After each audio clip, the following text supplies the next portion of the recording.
And then I come off with some really soft grays from there instead of doing the blues.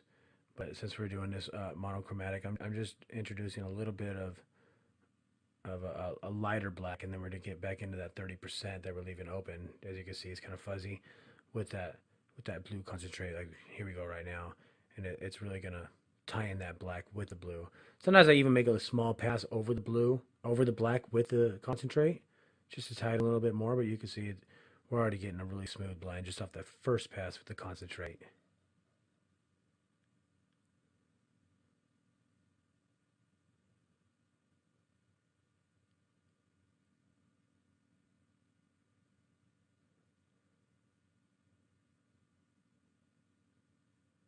Getting some nice shadowing on one side. Definitely you can see the shape of the stem and the bud coming up, which is what we want.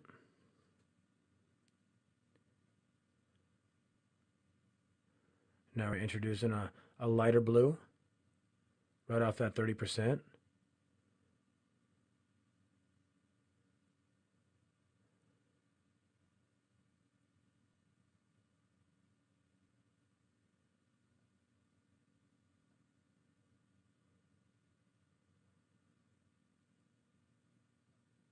Spend a little bit more time right here trying to saturate the piece with that blue. It's one of the, like I said, it's one of those colors that doesn't really go in on the first pass, but you know, first, second, and third, and it's in there. But I'm not really pressing too much, pressure on the skin. You can see the skin's not really getting pushed down or it's just sitting there, and I don't even push the bottom of the tube in there. I just kind of keep my needles out just a little bit longer so I can just run off the needle instead of the tube.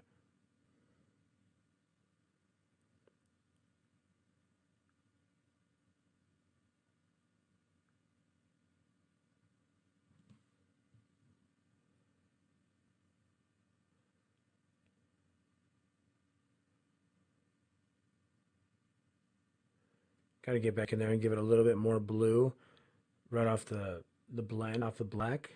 Otherwise, I think we're pretty much done on this part.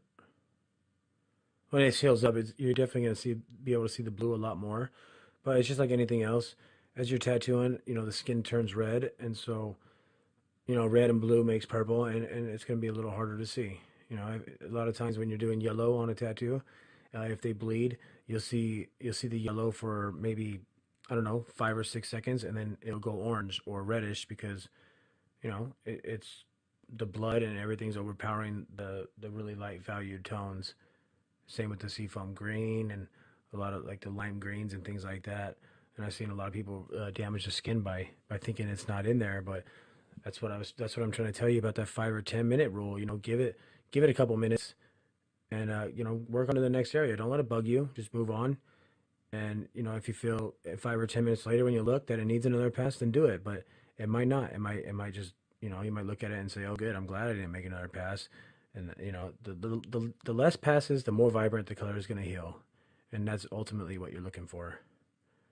Getting a really nice glare on a shadow right now with these light blues. Even though we started with the solid black to the concentrate, just that one little inch of light blue, and already it's already starting to light up.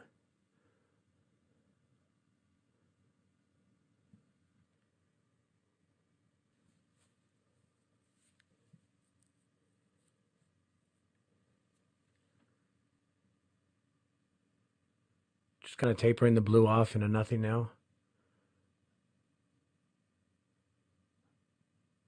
This is the icy blue, just the lightest one that we're using. If I needed to go lighter, I would just dip in there and then dip it in my cap of white that I'm using to mute the colors down, and that would be that. A little bit of water just to thin it out.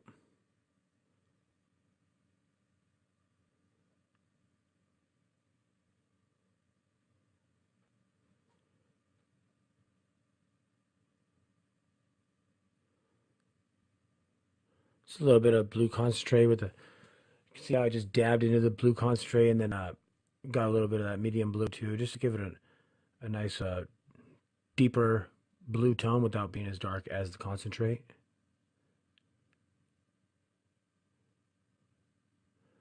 And I'm just brushing that blue right over that black, just giving it, You can, it almost looks like it's the same tone, but it's not. And when it heals up, you'll definitely be able to see the difference.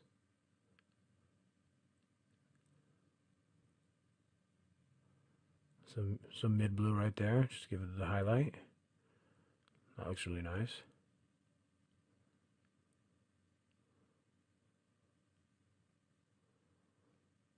Now that the flower is really starting to pop against the blues up top also, which is what we're looking to get.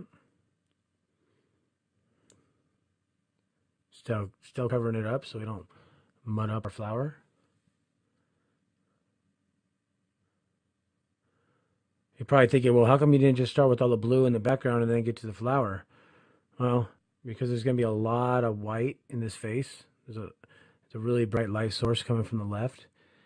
And I feel like it wouldn't have been very nice to my client to get in there and then come back in 6 hours later and start pushing that white, first of all. Second of all, um, I just really enjoy working from the bottom up and from the right to the left. I feel like my stencils last a lot longer. It's just what I've always done since I started this method of tattooing without any lines, keeping it nice and soft. And so it works for me. You know, you might be able to do something like that, but for me personally, without running any lines and keeping it nice and soft, I just work from my bottom up, depending on the piece, of course. And but I always work from the right to the left, unless I start losing my stencil. Then I'll start doing some shade lines or whatever I have to do, and then get back over to the right and get and finish it up till we get to the left hand side. Just brushing over a little thin layer of blue over that black. Neck looks really saturated. Looks like it's nice and full, and that's what we're looking for. And you don't see the little neckline in the image as much, but I know it's there. You could, if you just really concentrate, you can see that it's just a little bit of lighter tone right there. So I just came through with the blue concentrate instead of just keeping that black all the way through. And I think it accents the neck just a little, just enough that you can see where it ends and where it starts.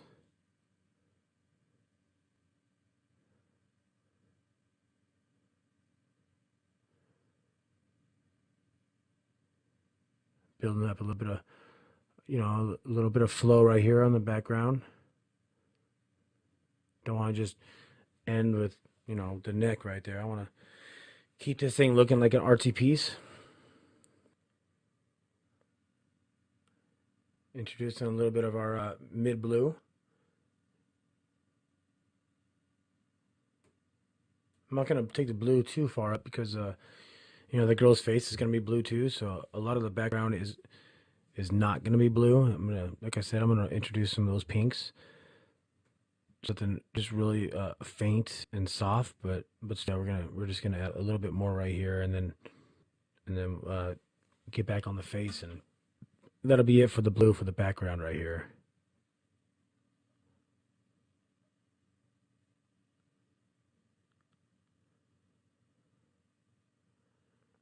Definitely starting to see some depth just from the neck down, or from her chin down. The whole shadow.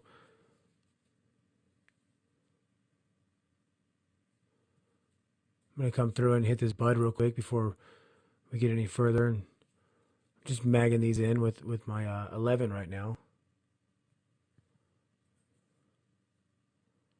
Keeping it on its side, just almost like running lines with it.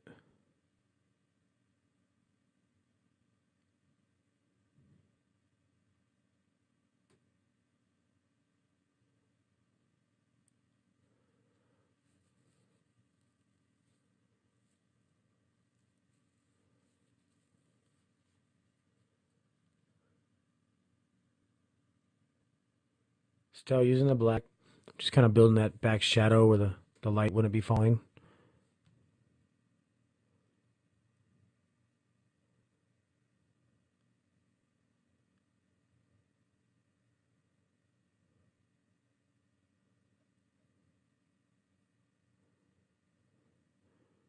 Already starting to see some three dimension in the flower bud. Now I'm coming through with my plum again, just coming right off where that black was, just kind of lightening it up. Amazing how dark it will look just with the black there, and then one more tone, on top of it and or right next to it, and it already looks like just a really really rich, colorful piece. Making sure I keep the areas where the light's hitting it, nice and clean, and getting some glare already, just with two colors.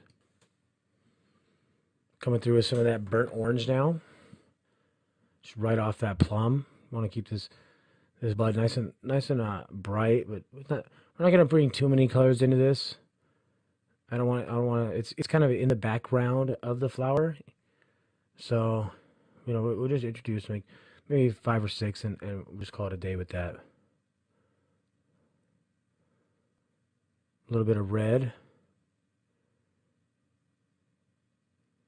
kind of running some lines with the side of the mag with the 15 on this one.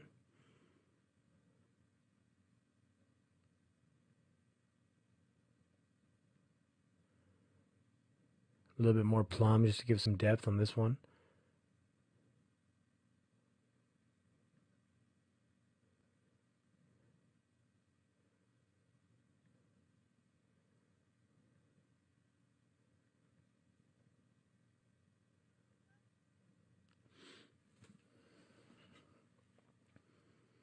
Now I'm gonna come through with my golden yellow and start really warming up this little bud part of the tattoo.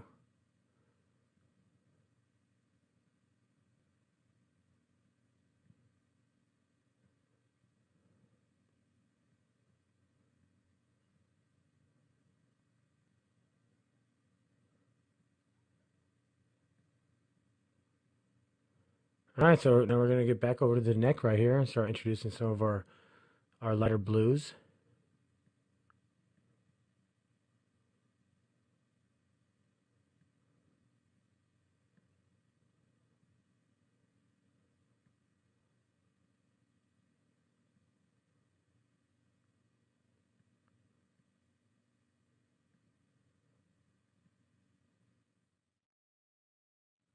Really gonna bring out the shape of the neck with this blue. The majority of the neck was filled up with that black and that blue concentrate, but we're gonna come through with that mid blue, and it's just gonna lighten it up just enough. Your eye will follow it, and it just appear like that's the way the neck goes.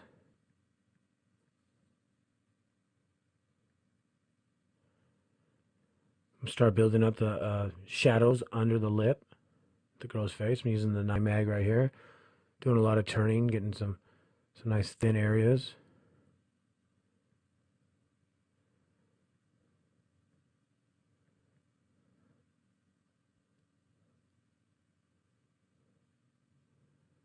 Again, I'm turning my mag so that I'm able to follow that line all the way through without going out of it. And then I'll come through this way and just start filling it in to the edges I need.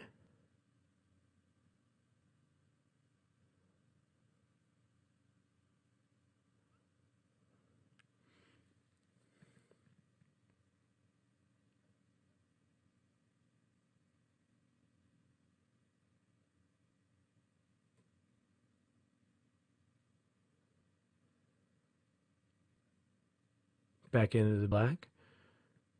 Start hitting the shadow under the nose. Remember, we're doing this face. We're gonna do some high contrast here. There's gonna be a lot of black, a lot of undertone shadows, and there's gonna be a lot of white that we're gonna push through this. I'm gonna show you how to do that later with running a mag. Running a lot of people have a hard time doing white with a mag. They only feel comfortable doing it with a round shader or with a liner. And already we could just see from this angle that the nose and the mouth, there's already some depth. That they already look real. And once I get in there with that blue coming off there, it's really gonna pop and it makes sense.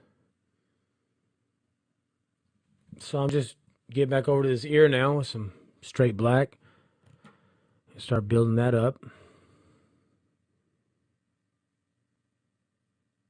Again, I'm going right to left, and I know my client's feeling it right now. She's been getting tattooed on for some hours now, but it's still nothing if I would have outlined this piece, or if I would have came through and did all the black and the blues first and then jumped around. That's why I went like, section by section as we went, and just trying to help her get through it. As a tattoo artist, I hate to say it, but I really, really don't enjoy when my customers are just sitting there complaining the whole time. It kind of takes me out of my element. So I do everything that I can for them and for me also, just to try to keep things, you know, as comfortable as we possibly can for both of us. No, I'm pretty sure you can relate when you have a client that's screaming or crying and giving you a hard time. It's just you almost want to just say, all right, well, we're done. Just come back tomorrow, or come back in 3 weeks when you're when you've eaten something. A lot of times I'll just grab them a little sucker or a soda, try to get their sugar up. That helps a lot.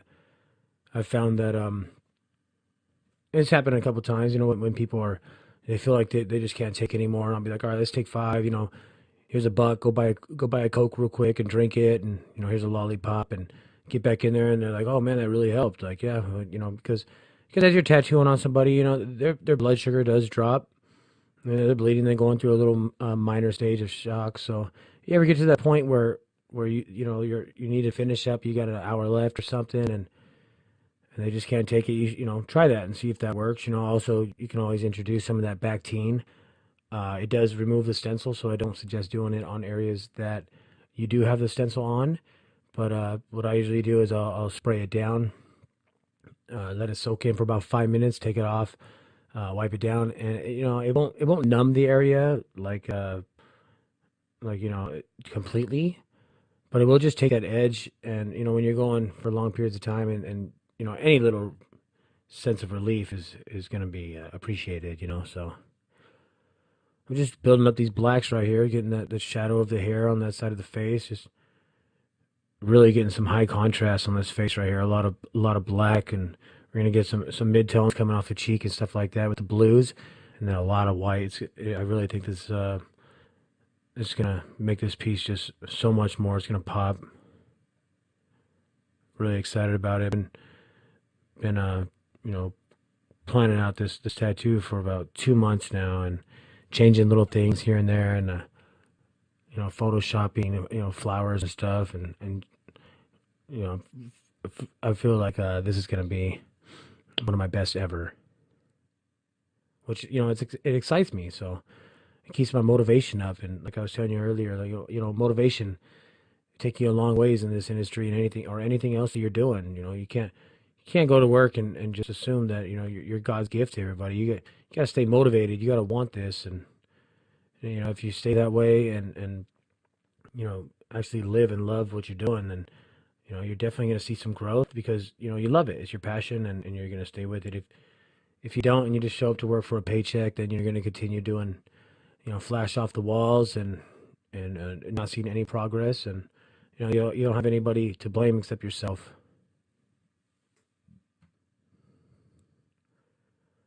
So I'm just still pumping in that black with that 15 mag. You notice, I don't know how fast it's going to show in the video, but you notice how I'm spending a little bit more time in the areas. I'm not just brushing back and forth, just building. I mean, these need to be solid black. So really trying my best to get them in on the first or second pass. And the way I'm doing that is I just slow my hand down. I just tighten up my circles or my lines, whichever way I'm filling it in, and pressing a little bit more, on the skin, but not too much. I'm still not like bottoming out with the bottom of the tube. Still just keeping the needles in the skin, and not the tube running on the bottom, and just going from there. Got a really nice machine right here that helps me pump in that black. So again, if you have any questions on what I run or anything, you could just contact me at the website. It's carlgrace.com, and I'll answer any questions you have and direct you the right direction. I got a lot of friends in the industry that do build up really nice things, and you'll actually be able to talk to somebody instead of just getting an email saying, yeah, send me 500 period. So I don't deal with people like that. I deal with people that are a little more humble, because that's the way I am. So when people start getting that big head and thinking that they don't need to be on a first name basis or any of that, then I go ahead and dismiss them as a part of my you know, surroundings.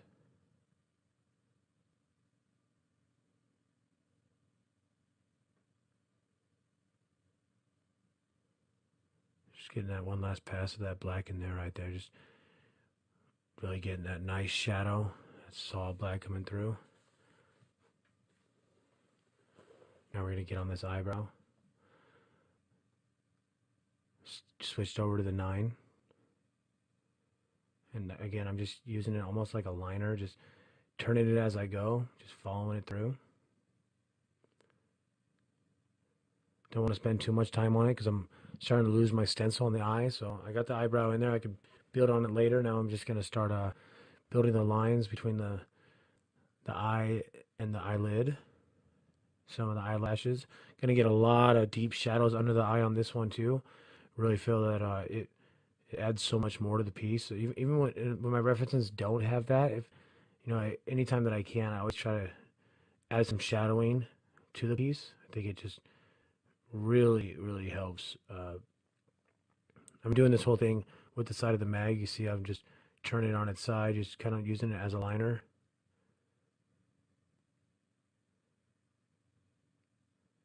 That's the only way you're going to get like really soft grays and blacks going through it. You see that? Of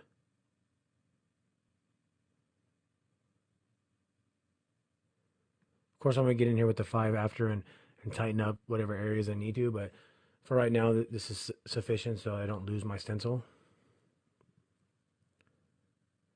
That's really the name of the game. Tattoo as good as you can without losing your stencil, and then come back and just tighten everything up like we've been doing.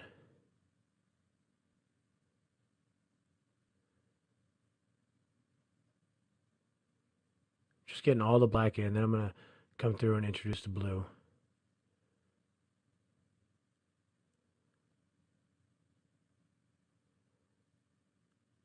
Almost just running a line right here on with the side of the mag. You see it's just following it through there.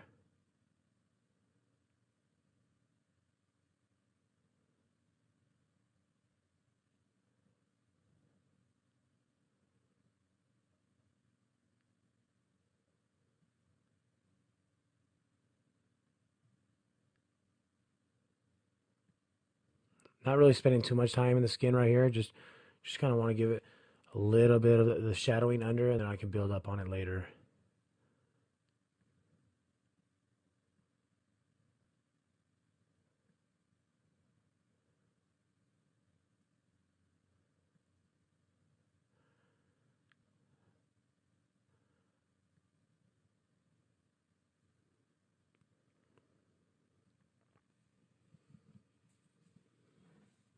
Again, still using the 9 mag. I'm not going through and harding the image with a line right now. I'm just kind of following the shape of the face with the 9, just sculpting it in there all the way down.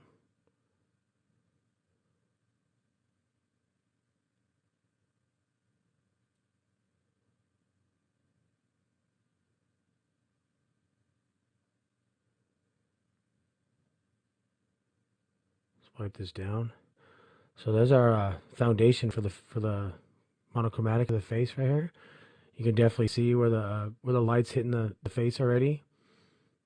And we're gonna go through and start introducing some of our blues and bring this face to life. All monochromatic style. Monochromatic meaning one tone. And this one's gonna be blue. So this is the blue concentrate, and we're just coming right off that edge. Just kind of giving it a, getting really tight down by the black, and then just giving it like maybe a 30 or 50% blend off the bottom or off the top, so that way we can get back in there with our mid blues and our lighter blues.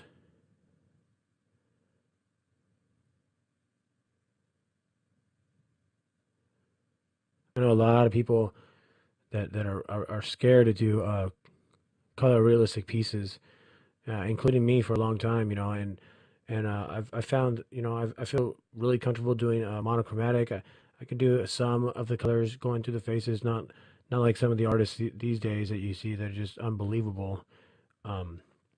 But this is, I think this is a good little step for people to start, is just start doing things that are, one tone, just do it all, blue, or do it all red, or do it all pink, or whatever you think. And you'll start understanding, just the different values from a concentrate to a really light, valued ink, even though they're the same color. And then once you do that, then you can start, bringing in some other colors and going from there.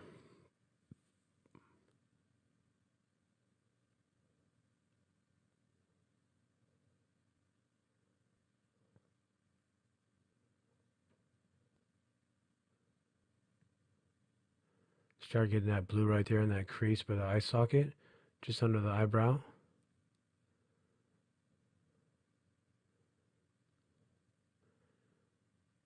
Again, we're just layering it. If this was black and gray, then just pretend like I went through with all my blacks, and now I'm just coming through with all my dark washes. That might be the easiest way for you to realize it.